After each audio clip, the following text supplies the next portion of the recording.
영국 브리스톨의 교회에서 크리스마스 주일 전날 밤에 크리스마스 캐롤을 부르는 그 모임이 있었습니다.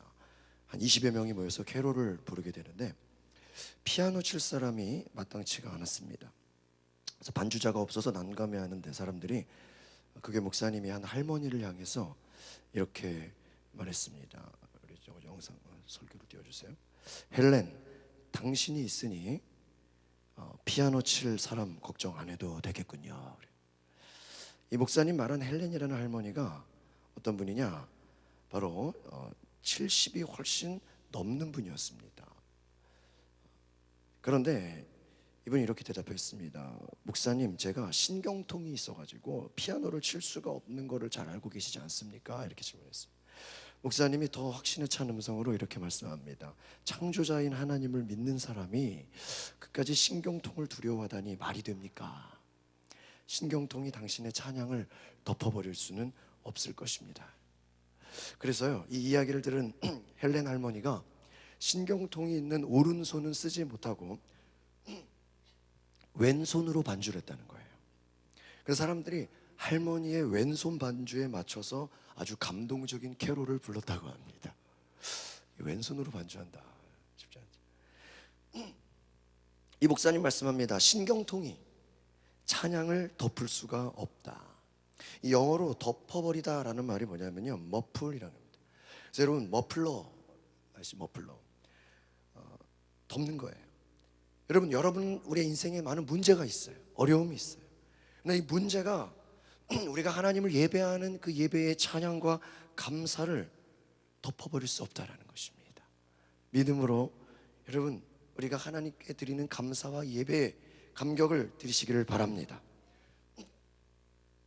질병과 가난, 그리고 우리 인생에 찾아오는 많은 실패, 또 우리에게 다가오는 근심과 걱정이 우리를 덮어버립니다.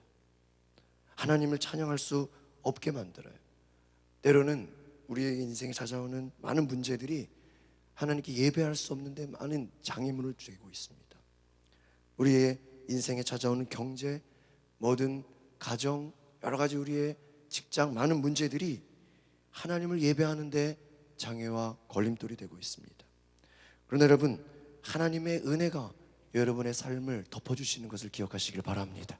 어떤 문제도, 우리 인생에 다가오는 어떤 시련과 아픔도 내가 하나님을 예배하는데 방해가 될 수 없음을 선포하시기를 바랍니다.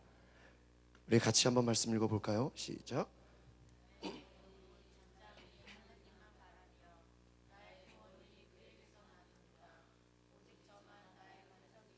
나의 구원이시요 나의 산성이시니 내가 크게 요동치 아니하리라. 그렇습니다.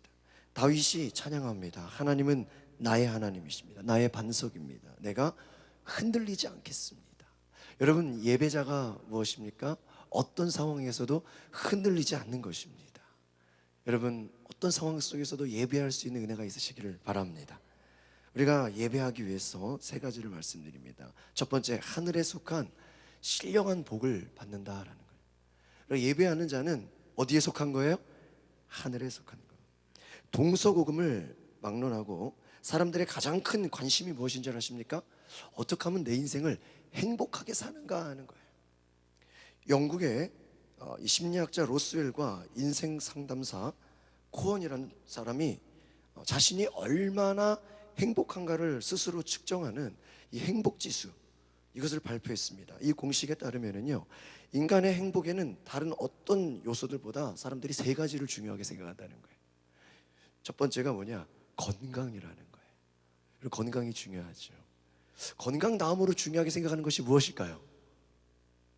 대답해 보세요. 돈이에요. 두 번째가 뭐예요? 돈. 세 번째, 또 우리의 행복을 좌지우지하는 그 요소가 뭘까? 사랑? 인간관계라는 거예요. 건강과 돈과 인간관계, 이게 참 중요하게 사람들이 생각하는 것이었다라는 거예요. 여러분, 여러분이 생각하는 여러분의 요즘 행복지수는 얼마나 되십니까? 이 웰빙이라는 말로 행복에 대한 관심을, 사람들이 많은 관심을 갖는데 기독교도 아주 관심이 많습니다. 그래서 어떤 교회 이름이 웰빙 교회도 있다는 거예요. 사람들이 말하는 이 웰빙이라는 게 뭐냐? 쾌적한 환경, 건강하고 풍요롭게 사는 것을 말. 제가 이번 한 주 동안에 2박 3일 가평의 설국산의 수양관에 다녀왔는데 참 제가 깜짝 놀랐어요. 그 설악동이라는 그 산기슭에 설국산에 수양관 3개가 되어 있는 거예요. 근데 각사 수양관마다 다 특징이 있어요. 장로교 목사님들이 이렇게 지으신 수양관인데 기도원이죠. 보통 한 산에 하나 들어있는데 무슨 캠퍼스처럼 3개가 들어가요. 그래가지고요, 그 특징들이 얼마나 놀라운지 그 수양관 3개를 둘러보는 데만 3시간이 걸렸어요. 설명 듣고. 그래서 제가 얼마나 좋았는지, 이거 4월 달에 우리 성도들 MT로 한번 가서 아주 가평 산속에 그냥 힐링을 하고 웰빙을 경험하고, 그곳에 어떤 교회의 그 예배당은요, 그냥 지구상이 하나밖에 없어요. 그냥 나무로, 통나무로 예배당을 지었는데 얼마나 멋있는지. 또 그 뒤에 산과 또 그 수도원 분위기로. 여러분 바퍼 그 최일도 목사님 아시죠? 예, 그 교회도 수양관도 있고, 주일에 그 산속에서 예배를 드려요. 사람들이 서울에서 2시간을 차를 타고 와서 예배를 드려요. 산속에서. 그런 그 경험에서 사람들이 쾌적한 환경, 건강과 풍요롭게 사는 것, 이것을 우리가 추구하고 있습니다. 인간의 행복이 여러분 물질적인 환경에서만 되는 것은 아니라는 것입니다. 흥미로운 기사가 있는데요, 월드밸류 서베이와 미국 미시간 대학 사회연구소 행복지수 공동조사 결과에 82개국 가운데 중남미 푸에르토리코가 1위를 차지했다는 거예요. 그리고 멕시코, 덴마크, 아일랜드가 뒤를 이루고요, 대부분 중남미와 서유럽 국가였습니다. 미국이 15위, 한국은 49위, 일본이 42위, 중국이 48위. 여러분 이것이 무엇일까요? 물질적인 삶의 기반이 꼭 우리를 다 행복하게 만드는 것은 아니다라는 거예요. 여러분 그리스도인다운 행복이 무엇일까요? 오늘 3절의 말씀입니다. 같이 읽어보겠습니다. 시작.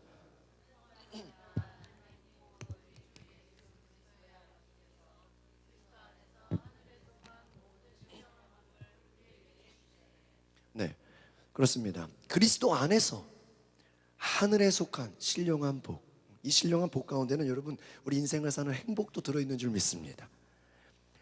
바울은 그리스도인이 누리는 행복을 어떤 무병장수, 부귀영화, 웰빙이 아니라 하늘에 속한 모든 신령한 복이다라고 말씀합니다. 행복이 어디에 속해 있냐? 여러분 세상적인 복은요, 자기중심적인 복입니다. 나를 채워야 됩니다. 내 몸이 건강해야 됩니다. 내가 잘 돼야 돼요. 나의 가정과 자녀들이 잘 되는 것, 그것을 행복입니다. 그러나 여러분 바울이 말한 복은요, 나에게 속한 것이 아니다라는. 어디 속한 것이에요? 하늘에 속한 것. 이 하늘에 속한 복을 얻기 위해서는 우리가 하나님 나라에 속해야 되는 줄 믿습니다. 우리가 하나님 나라의 백성으로 살아갈 때 신령한 복을 받게 되는 줄 믿습니다. 우리가 세상에서 모든 것 다 누릴 수 있다고 할지라도 하늘에 속한 복, 이 하나님 나라에 하늘나라 시민권이 없다면 한순간에 날아가는 썩은 양식과도 같다라는 거예요. 뉴질랜드에서 영주권을 가지고 살아가는 것과 저도 이렇게 있어 보니까 영주권 없이 살아가는 생활이요, 마치 하늘과 땅처럼 큰 차이가 난다 그래요. 홍경진은 영주권 있죠? 홍경진 뉴질랜드 영주권 있어. 이 영주권 있는 사람과 없는 사람은요, 공부를 해도 학비가 다르고요, 이 제도가 달라요. 그래가지고요, 아무리 권리가 주어져도요, 영주권이 없는 사람은요 너무 힘들어요. 근데 영주권만 따면요, 직장이 없어도요 연금만 가지고도 생활비 받고요, 의료 서비스, 교육 서비스 뭐 다 받게 된다는.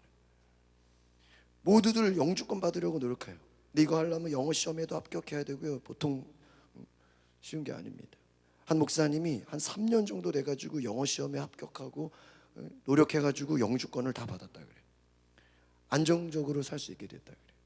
여러분 그 외국에서도 보면요, 뭐 시민권, 영주권 하나만 있어도요, 그 다 기도 제목. 그래서 이민교회에서 뭐 기도 인도할 때요, 영주권 비자 이거 꼭 기도해야 돼.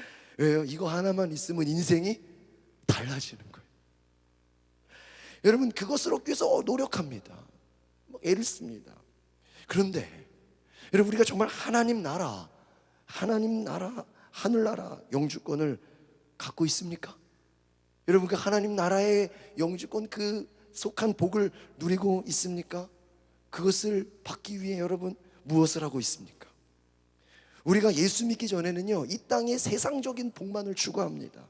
그러나 여러분, 우리는 하나님 나라에 속했기 때문에 하늘의 신령한 복을 추구해야 되는 줄 믿습니다. 하나님을 찬양하는 생활이에요. 이사야서 43장 2절에 고백했습니다. 이 백성은 나를 위하여 지었느니 나의 찬송을 부르게 하려 합니다. 두 번째로, 예배하는 자는 찬양하는 삶인 줄 믿습니다.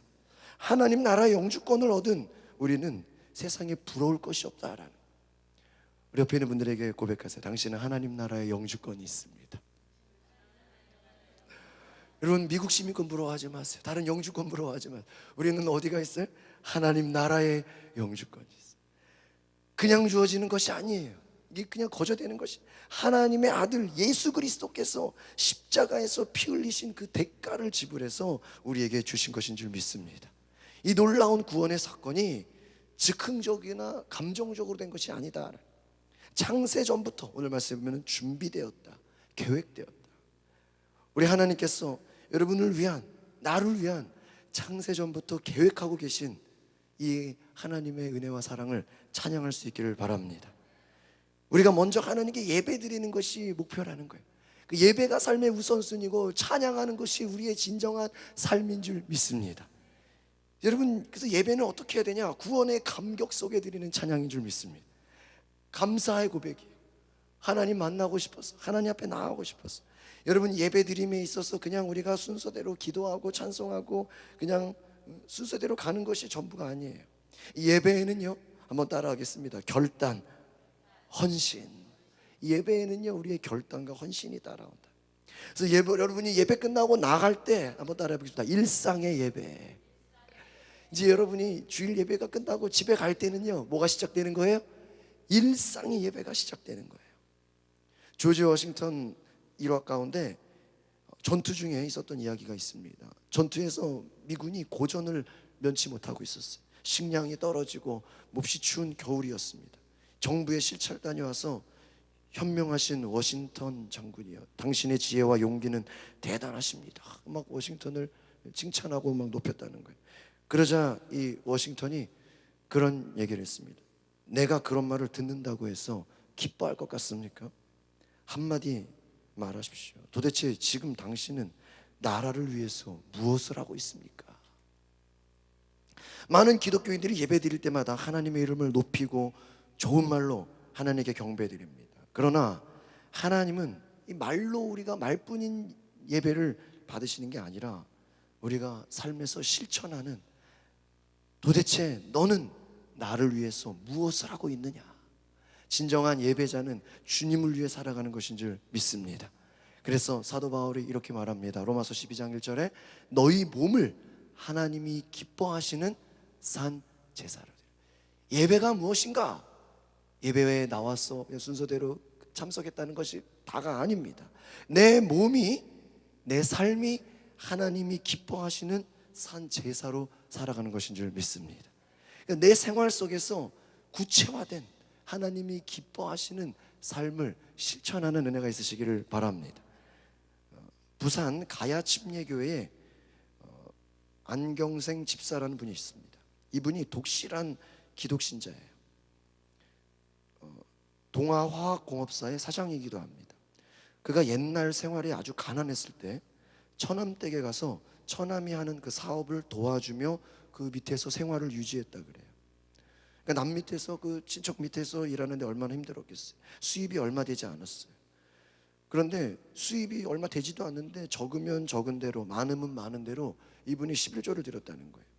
그러니까 이것을 본 처남이 말하기를, 아니 당신 월급 받는 거 얼마 된다고 그 적은 수입에서 11조를 떼면 나머지 생활을 어떻게 하겠습니까? 이렇게 막 나무랐다는 거예요. 그런데 이 집사님이 이렇게 대답했다는 것입니다. 하나님의 것은 하나님께 바쳐야 됩니다. 아무리 어렵다 할지라도 하나님의 것을 내가 도적질할 수 있겠습니까? 하면서 그냥 11조를 드렸다는 거예요. 세월이 흘러가지고요, 이 안집사님이 생활의 기반이 잡혔어요. 사업체가 확장이 되고요, 직원을 100명까지 두는 회사의 사장이 되었다고 합니다. 할렐루야. 힘들고 어려울 때 내 삶에 하나님의 그것을 인정했다는 것이죠. 이것은 뭐예요? 단지 그냥 헌금으로서가 아니라 내 모든 삶의 주인이 하나님인 것을 고백했다라는 것이죠. 여러분 11조를 드릴 때 성도에게 있어서 믿음의 고백이라는 것을 여러분 기억하시고요, 하나님의 은총이라는 것을 기억하시고요. 맨소레담 상표의 주인공 알버트 하이드는요, 11조를 드린 다음에 그 맨소레담을 발명했습니다. 큰 재산을 모았어요. 철저하게 11조 생활을 했는데 YMCA에 수천만 달러를 헌납했고요. 그가 87살 죽을 때는요 150억이 넘는 돈을 선교 사업에 내놨다는 것입니다. 윌리엄 콜게이트가 뉴욕으로 가는 백길에서 노인을 만나서 이런 얘기를 들었다 그래요. 네가 훌륭한 비누업자가 되려느냐? 하나님을 잘 섬기는 가운데 11조를 드려라. 이 조언을 들었는데 나중에 세계의 재벌이 됩니다. 록펠러도 주급 1달러 50센트를 받았을 때부터 11조 생활을 했대요. 얼마요? 1달러 50센트. 한 주에 한 몇천 원. 그거 받으면서 11조 생활을 했는데 그가 놀라운 재벌이 되었다. 여러분, 우리가 은총을 얻는 비결 무엇입니까? 따라합시다. 먼저 하나님께 헌신해야 됩니다. 우리는 뭐가 되면, 내가 잘 되면, 문제가 해결되면, 내가 빚 다 갚으면, 좋은 일 생기면 그때 가서 내가 주를 위해 헌신하겠습니다 얘기하죠. 아닙니다. 하나님 먼저 여러분 믿음으로 헌신하시기를 바라시는 줄 믿습니다. 세 번째, 예배자는 말씀을 따라 사는 것입니다. 여러분, 믿음 없이는 하나님을 기쁘시게 할 수 없다, 히브리서에 나와 있습니다. 하나님이 기뻐하시는 것 바로 믿음으로 사는 것인 줄 믿습니다. 그래서 로마서 10장 같이 읽어볼까요? 시작. 믿음은 들음에서 나며 들음은 그리스도의 말씀으로 말미암느니라. 여러분, 믿음을 생기려면 뭐를 들어야 돼요? 하나님의 말씀. 종교개혁 때 오직 말씀으로, 오직 말씀. 여러분, 말씀 들으면 믿음이 생기는 줄 믿습니다. 말씀을 들어야 돼요. 태초에 이 세상의 혼돈과 공허와 흑암 속에 있을 때 하나님이 말씀으로, 말씀 한마디로 이 땅을 창조하셨습니다. 말씀으로 창조된 이 세상을 바라보면서 만족해 하셨어요. 하나님 기뻐하셨습니다. 그런데 아담과 하와가 너도 하나님처럼 될 거야, 유혹을 못 이겨서 선악과를 따먹죠. 그 이후에 어떻게 됩니까? 인간의 죄는 하나님과 관계가 깨어지는 거예요. 그러니까 여러분, 죄가 뭡니까? 관계가 깨지는 거예요. 하나님과의 관계가 깨집니다. 이 세상은 어둠이 가득하게 됩니다. 죄가 만영하게 됩니다. 거듭해서 하나님 말씀을 떠나게 되고요, 내 맘대로 내 뜻대로 인간은 자신의 욕심대로 살아가는 것입니다. 하나님 말씀을 떠나서 나중에는 하나님 말씀 전하는 선지자들까지도 배척하게 됩니다. 하나님 말씀에서 떠난 인간들에게 돌아온 것이 무엇입니까? 첫 번째가 가난입니다. 두 번째, 질병, 전쟁, 많은 슬픔과 어려움이었습니다. 더 이상 살아갈 수 있는 힘을 잃어버립니다. 하나님 떠난 인간의 모습이 무엇인지 아십니까? 무기력함이에요. 할 수 없는 거예요.